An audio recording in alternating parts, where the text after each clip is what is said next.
देहरादून के राजपुर थाना क्षेत्र स्थित जोड़ी गांव के पास हुए सनसनीखेज गोलीकांड में पुलिस को बड़ी सफलता हाथ लगी है।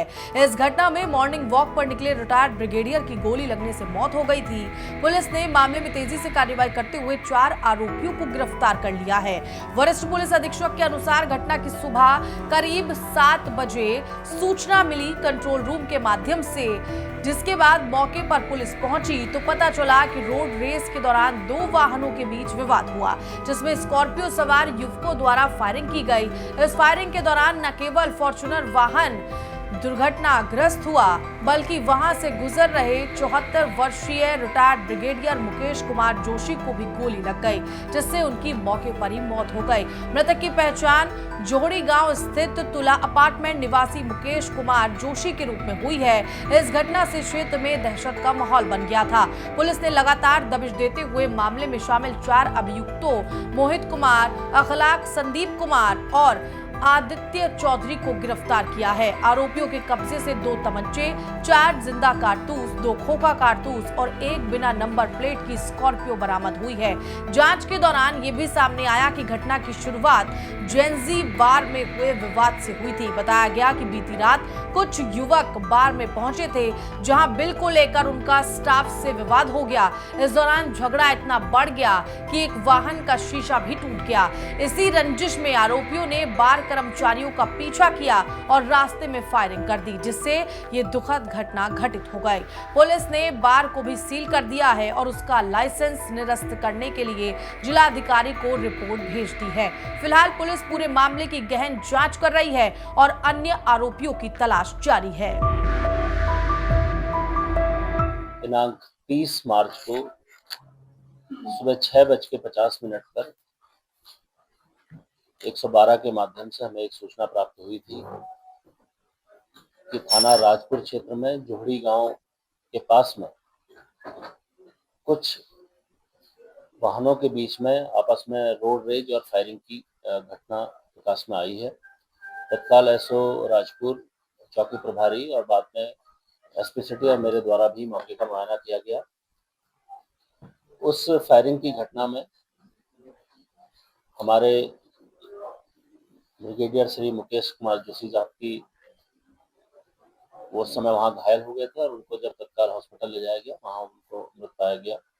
वो सुबह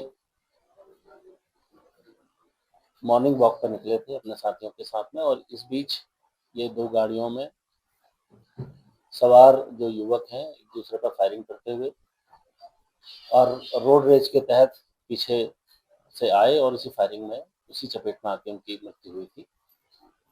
तत्काल सभी पहलुओं को ध्यान में रखते हुए विभिन्न टीमों के माध्यम से घटना की विवेचना, घटना के पीछे के कारणों को जब हम लोगों ने जांचा, पहले जो ये फॉर्च्यूनर सवार जो साथी थे, जो लोग थे जो फॉर्च्यूनर में बैठे थे, इन लोगों से पूछताछ की गई तो उनके द्वारा एक जो बात हमें बताई गई उसमें काफी संदिग्धता हमको लगी थी। उसके बाद हम लोगों ने कोठाल गेट के पास में एक जैन जी पब एक खुला है, उसका जब सीसीटीवी फुटेजेस को देखा, उसे खंगाला, तो ये बात प्रकाश में आई थी कि उससे एक दिन पूर्व 29 की रात को बिल को में ज़्यादा पैसे को लेके इनके बीच में एक जो झगड़ा हुआ था, उसमें जो क्लब के जो लोग हैं, क्लब के मालिक, मैनेजर और लोगों ने इनके साथ मारपीट की थी। उसी का बदला लेने के लिए सुबह मॉर्निंग तक इन लोगों ने उसका वेट किया और जब सुबह ये अपने उस क्लब को बंद करके जा रहे थे और इसी रोड रेज में ये सारी घटनाक्रम हुआ है। इसमें दोनों ही पक्षों को दोषी माना गया है, क्योंकि जो हमारे वेटरन हैं श्री मुकेश जोशी साहब, उनकी जिस प्रकार से इस घटना में मृत्यु हुई है, वो वाकई में उसकी मैं कड़े शब्दों में भर्त्सना करता हूँ और मेरी संवेदनाएं, देहरादून पुलिस की संवेदनाएं उस परिवार के साथ है।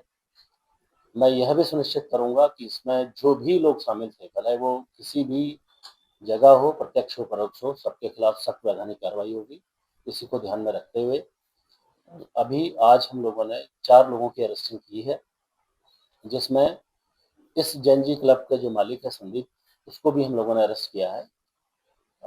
साथ में जो अभियुक्त हैं और दूसरा जो पक्ष है उसमें एक व्यक्ति आदित्य चौधरी, उसको भी अरेस्ट किया गया है। उसके जो साथी हैं, अभी 3 उसके साथी हैं जो फरार चल रहे हैं 4, उस पर भी हम जल्दी ही पकड़ लेंगे। उनके फोटो हम लोगों के द्वारा जारी किए गए हैं और उनके खिलाफ भी सख्त वैधानिक की जाएगी। इन सभी अभियुक्तों से इनके पास जो असलहे थे वो बरामद किए गए हैं। दोनों ही गाड़ियां जो रोडवेज में थी, एक जो दुर्घटनाग्रस्त हुई थी और दूसरी गाड़ी जो घटना करके भागी थी, दोनों ही पुलिस के कब्जे में है, दोनों ही पुलिस ने अपने कब्जे में लिया है और सभी पहलुओं को ध्यान में रखते हुए इस पर जो भी वैधानिक कार्रवाइयां हैं वो की जाएंगी। तत्काल प्रभाव से उस क्लब को सील कर दिया गया है और उसकी जो क्लब की जो रजिस्ट्रेशन है उसके निरस्तीकरण की कार्रवाई के लिए माननीय डीएम साहब को, जिलाधिकारी को यहाँ से पत्र प्रेषित किया जाएगा। इसके साथ ही मैं ये भी कहूँगा कि जो भी यहाँ पर पब में जो निर्धारित समय सीमा के बाद अगर कोई क्लब अब खुला हुआ पाया जाएगा, उसके खिलाफ सख्त वैधानिक कार्रवाई की जाएगी। इसमें किसी प्रकार का मेरे द्वारा यह भी निर्देशित किया गया है, जो संबंधित थाना प्रभारी हैं, सर्कल अफसर हैं, वो स्वयं रात के समय इस चीज़ को देखेंगे। निर्धारित सीमा के बाद या वहाँ पर कोई हुड़दंग की कोई स्थिति ऐसी बनती है और क्लब मालिकों द्वारा या उसके प्रबंधन द्वारा पुलिस को सूचना नहीं दी जाएगी, तो उनके खिलाफ भी सख्त वैधानिक कार्रवाई की जाएगी।